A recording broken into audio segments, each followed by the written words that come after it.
Welcome to the Explainer. Okay, today we're going to do something really fun. We're going to deconstruct what are honestly some of the most ubiquitous words in the English language. I mean, we've all heard them, right? We've all probably sung them as kids. But today we're going to set that catchy melody aside for a minute, and we're going to look closely at the actual anatomy of wonder hidden right inside this iconic text. So let's jump right in. Twinkle, twinkle, little star, how I wonder what you are. Now I want to invite you to just plunge straight into these words.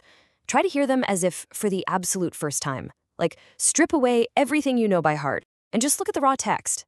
It's deeply familiar, sure, but when you actually pause to examine it, it's a profoundly mysterious and honestly gripping opening statement.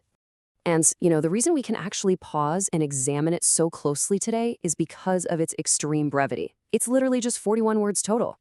Because it is so wonderfully brief, we have the luxury to slow way down. We're going to examine its profound structural simplicity, and I promise you, discover massive, universe-sized ideas packed into a very tiny space. Section 1, the direct address. So the poem begins exactly here. Twinkle, twinkle, little star.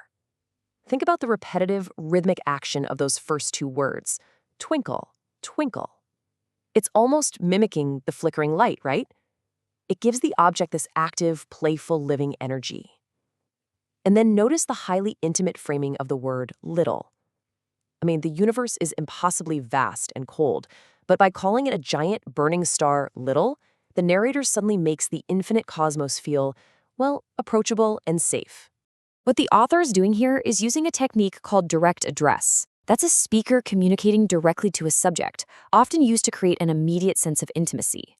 By speaking directly to the star, rather than just making an observation about the star, the narrator instantly bridges that massive, unimaginable gap between a tiny human observer down on Earth and the giant cosmos up above.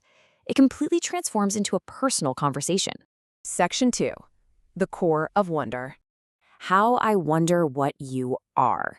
Now, I really want to emphasize the punctuation here. Look at that exclamation point right at the end of the sentence.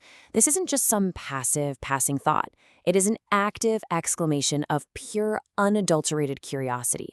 The entire concept of wondering is embedded right here. It's the beating, emotional heart of the whole text.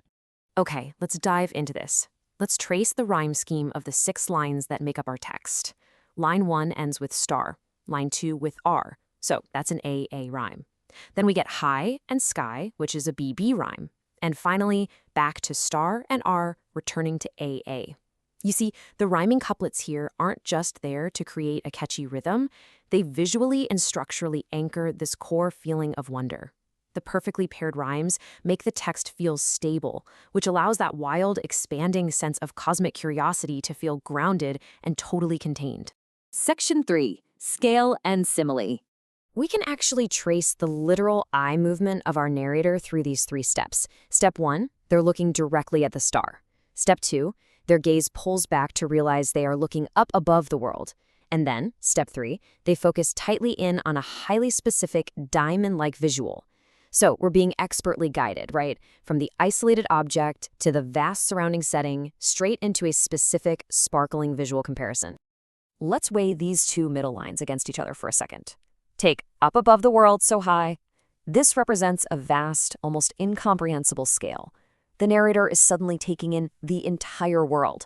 But then, boom, it's immediately contrasted with like a diamond in the sky. The text moves instantly from the giant, sweeping scale of the entire Earth down to the sharp, piercing, highly specific imagery of a singular diamond. It is just a brilliant juxtaposition of scale. And that brings us to the definition of a simile. It's a figure of speech comparing 2 different things using the words like or as.